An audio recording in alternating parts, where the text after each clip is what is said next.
984 had a charm that veiled its long-buried secrets. The ivy-draped walls and grand stone archways made the campus seem like something out of a Gothic novel. At its heart stood the old East Wing section of the college that had been sealed off for over 2 decades. Officially, the wing was under renovation. But everyone on campus knew the truth. It was cursed. Whispers had long swirled among the students. They said that in 1998, a student named Mira Fernandez died during a fire that mysteriously erupted in room 306. There were rumors that she wasn't supposed to be there, that the class wasn't scheduled that day, and that no one ever saw her enter the building. She was found alone, her body burned beyond recognition, sitting upright at a desk. The fire had not spread beyond the room unnatural, the investigators had called it. Since that day, the bell in the East Wing tower, once used to signal the end of classes, never rang again. They said the fire had damaged the bell's mechanism, but some believed something else silenced it. Ava Malik was a first-year literature student, fiercely curious and quietly brave. She had grown up reading horror novels under her blanket with a flashlight, and she had always been drawn to places with stories. So, when she overheard seniors talking about the haunted East Wing in room 306, she knew she had to see it for herself. Not alone, of course. "I'm telling you, Ava, this is how people die in horror movies." Rishi groaned as he adjusted his camera. "We go in, joke around, the lights flicker, and boom Ghost Girl takes our souls." "Don't be dramatic," Ava said, pulling on her hoodie. "We're not breaking in, just investigating. For our YouTube channel." Their small team consisted of Ava, Rishi, a media studies student and amateur filmmaker, Priya, a skeptical science major, and Danish, the quiet tech genius who rarely said more than 10 words a day but knew how to hack anything. They had met during the college orientation and quickly bonded over shared interests, especially anything involving the supernatural. It was Friday evening, and the campus was emptying for the weekend. The 4 of them stood just outside the chained gate that separated the East Wing from the rest of the college. "Okay," Priya said, arms crossed. "I still think this is a waste of time. That wing is locked for a reason. Maybe it's dangerous structurally. We could get in trouble. Or," Ava said, holding up a small silver key with a grin, "we could uncover a decades-old mystery and go viral." "Where did you get that?" Danish asked, raising an eyebrow. "I may have borrowed it from the janitor's closet," Ava said. "He was asleep. Don't ask." The key clicked in the padlock, and the gate swung open with a groan that seemed to echo down the dark corridor ahead. Dust hung in the air, like a thin fog. They stepped inside, the sound of their footsteps loud against the silence. The East Wing smelled. The following morning felt wrong. Ava woke up with a pounding headache and an overwhelming sense of dread, like something heavy had taken root in her chest. She tried brushing it off as leftover adrenaline from last night's encounter, but even after a cold shower and 2 cups of coffee, the feeling remained. She met Rishi, Priya, and Danish at the librarian unspoken agreement that none of them would go through another day without talking about what had happened. "Tell me you saw the timestamp," Rishi said, dropping into the chair across from her and sliding his laptop over. "I saw it," Ava said, barely above a whisper. 1998. Same day Mira died. "I checked the metadata," Danish said. "The file was created and last modified on that exact day. There's no way it could have done that on its own. No file survives 27 years with an unchanged timestamp, not unless it didn't originate from this side," Ava finished. Priya was pale, but skeptical as ever. "Okay, Weird stuff happened. We saw something. But we're still alive, right? Maybe it was a residual haunting, like a memory loop. Harmless. Rishi rubbed his eyes. Then why is the bell still ringing in my head? Every hour, 3 chimes. Like it's inside me. Silence fell. Ava pulled out her notebook and scribbled the words they'd seen on the board. I never left. The bell tolls for those who see me. There's something else, Ava said, flipping to a clean page. We need to find out who Mira Fernandez really was. All the stories are vague. She died in the fire. She was in the wrong place.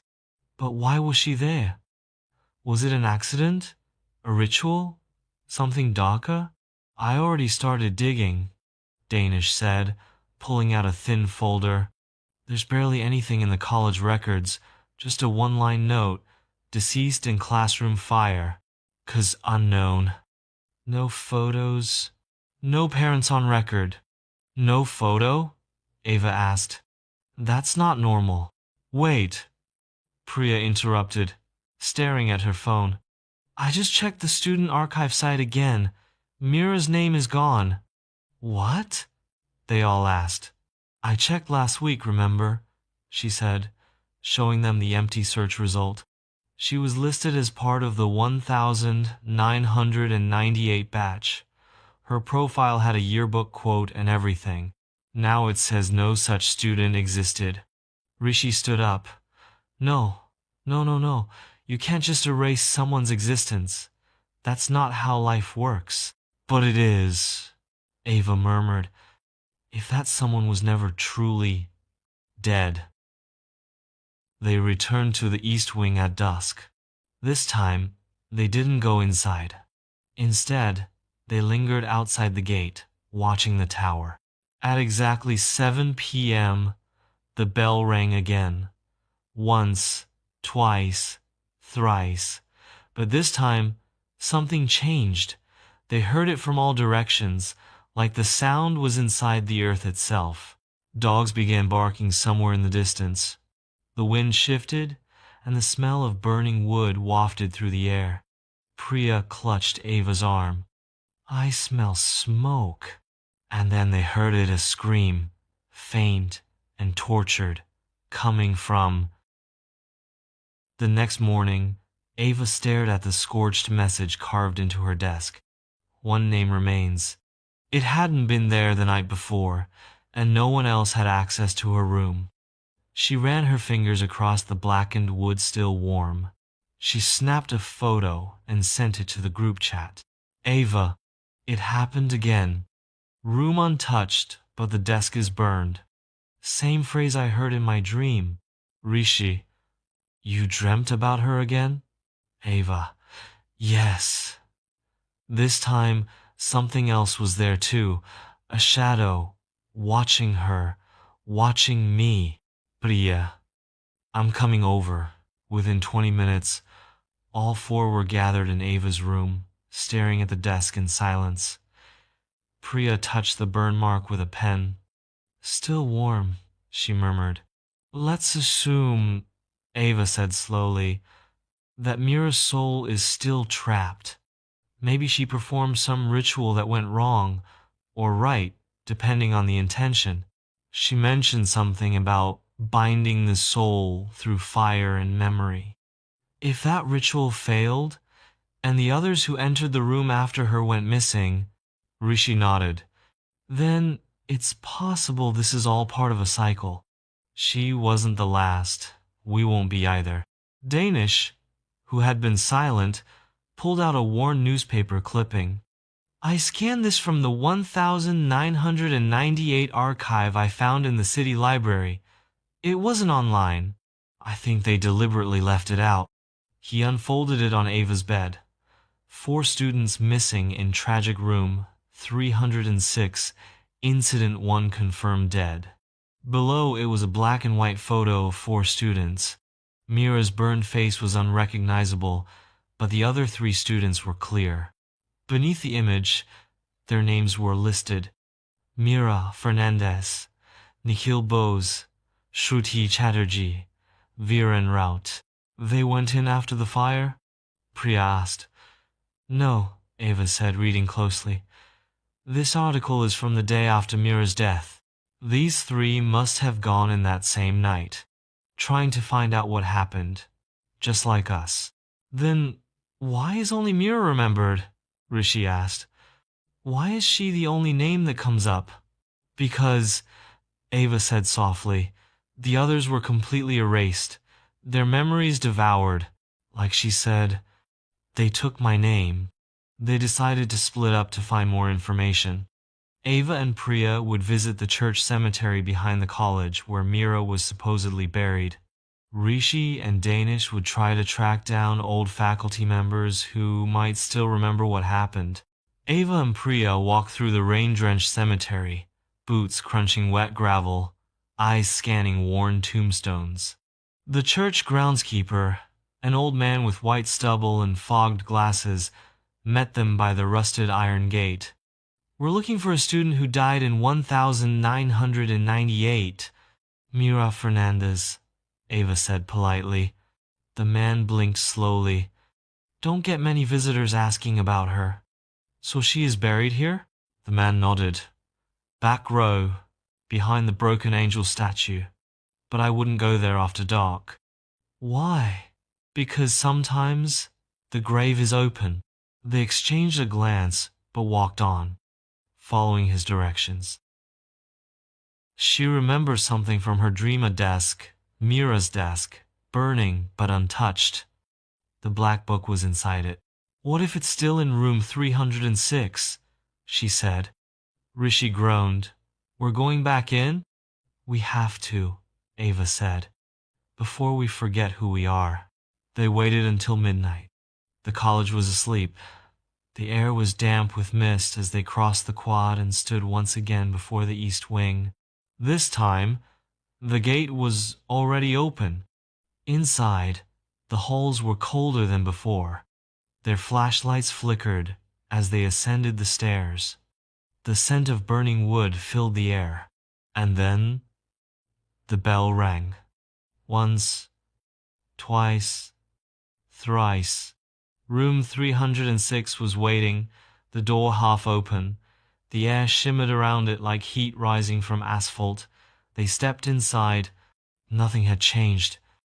Ava moved straight to the desk in the center of the room.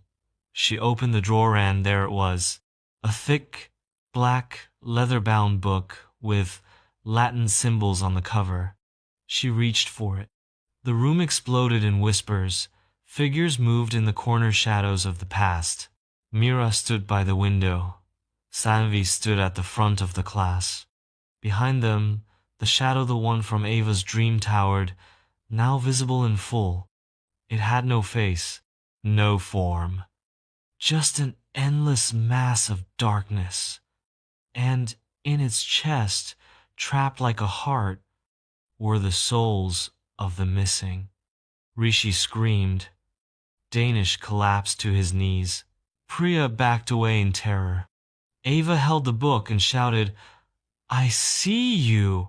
I remember you! The shadow shrieked. The room burned with red light. Mira! Ava cried. You wanted to bring her back. We can finish it. Mira turned. Her eyes glowed for the first time. She opened her mouth, and her voice echoed. One name remains. Free her, and free me. Ava opened the book. Pages flipped rapidly on their own, until they stopped on a ritual, a chant. Priya grabbed her hand. We don't know what we're doing. We don't have a choice. They began reading the chant aloud, Latin words that tasted like ash. The shadows writhed. The bell rang. Once, twice, thrice, and then silence. They awoke in the quad. Morning sunlight bathed the campus in gold. Birds chirped. Students walked past them without noticing. Rishi looked around. We're alive? Danish stood slowly. We're remembered. Ava checked her phone. The footage was gone. So, was the book? So was the east wing. They rushed back, only to find that the entire wing had collapsed overnight. Rubble now covered what used to be room 306. Ava returned to the graveyard. Mira's tombstone was gone. In its place was a new one. Saan V. Rao 1979-1998, remembered at last. The statue of the angel was missing its head. Behind it, a small cracked stone slab jutted from the earth. The name etched into it was barely legible, Mira F. But it was there. Someone had left a burnt rose on the grave. The ground beneath it was disturbed, like it had been dug up and refilled. Priya took out her phone and snapped photos. This doesn't make sense. If she's buried here, how is she appearing in your room, in that hallway? And what did she mean by one name remains? Ava crouched beside the grave. She reached forward to brush leaves away when her hand touched the soil. It burned her. She yelped and pulled back. The burn mark was faint, but real. The soil sizzled like hot coals. Then she saw it. A single name scratched into the base of the headstone, in jagged letters, Sanvi. Priya leaned in. Who's that? I don't know, Ava whispered. But maybe she's the last one. Meanwhile, Rishi and Danish were in the basement of the college library, speaking to Mr. Thomas, the retired librarian who had stayed on as caretaker. Room 306, he said, peering over his glasses. That's a cursed room. Should have been demolished years ago. We're looking into what happened to the students who disappeared, Rishi said. Miss Thomas sighed. I remember their faces, especially Mira's. She came to me one night asking for a restricted book, the Ars Memoriae, ancient text on soul binding and memory rituals. I told her it wasn't for students. She said she needed to remember someone who didn't exist anymore. That was the last I saw of her. Do you still have the book? Danish asked. No, Mr. Thomas said. It was stolen the night of the fire. Danish leaned forward. Do you know anyone named Sanvi? Mr. Thomas froze. Where did you hear that name? It was at Mira's grave, Rishi said. Carved into the stone. She was one of Mira's closest friends. They were inseparable. But no one remembers her anymore. Not even the class photos. I only do because I keep a journal. She vanished 2 days before the fire. No one ever asked about her. It was like the world forgot she existed. That night, they gathered again in Ava's room, piecing everything together. Sanvi was erased first, Ava said, pacing. Mira tried to bring her back, using that forbidden ritual. It must have backfired. And in doing so, she triggered something darker, Priya said. A cycle that traps others. Memory, fire, silence, it's all connected. I think Mira is stuck between two fates, Ava said. Part victim, part jailer. Every time someone remembers her, the curse tightens, the bell tolls, the shadow awakens. So how do we stop it? Rishi asked. What do we do? Find the book, Danish said. The Ars Memoriae. If Mira used it to open a door, maybe we can use it to close one. But it was stolen, Priya said. No, Ava said, a chill running down her spine. It wasn't stolen, it was taken and hidden. Ava stood in front of the new tombstone for a long time. Saan V. Rao, 1979 to 1998, remembered at last. The wind moved gently through the graveyard, but it no longer carried whispers. The ground no longer burned. The sky was clear above her. She turned as the others arrived. They stood together in silence. Priya whispered, Do you think it's really over? Ava nodded. I think the cycle's broken. Saanvi has been remembered. Mira is free. Rishi looked back at the campus.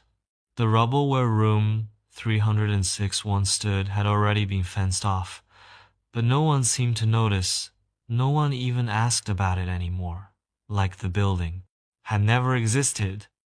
Danish opened his journal. We write it down, everything, all of it.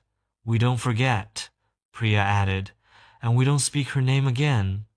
Let her rest. That night, Ava returned to her room. The desk was gone. The burn marks vanished. She sat on her bed staring at the wall. She reached under her pillow, expecting it to be empty, but her hand touched something. The black book. Her breath caught. She opened it slowly, but every page was blank. No blood, no chants, no Latin, just empty paper. She smiled softly, then closed it and placed it on the shelf. Above it, she taped a single photo. The four of them standing outside room 306 before it all began. Below the photo, she wrote, 4 remembered, and then she turned off the light. The bell never rang again. If you enjoy this chilling story, make sure to hit the like button, share it with your friends, and subscribe for more dark mysteries and haunting tales. Drop a comment below and let us know what you think happened to room 306. Was it truly the end? Or just the beginning? Until next time, stay curious, stay brave, and don't forget what you've seen in the shadows.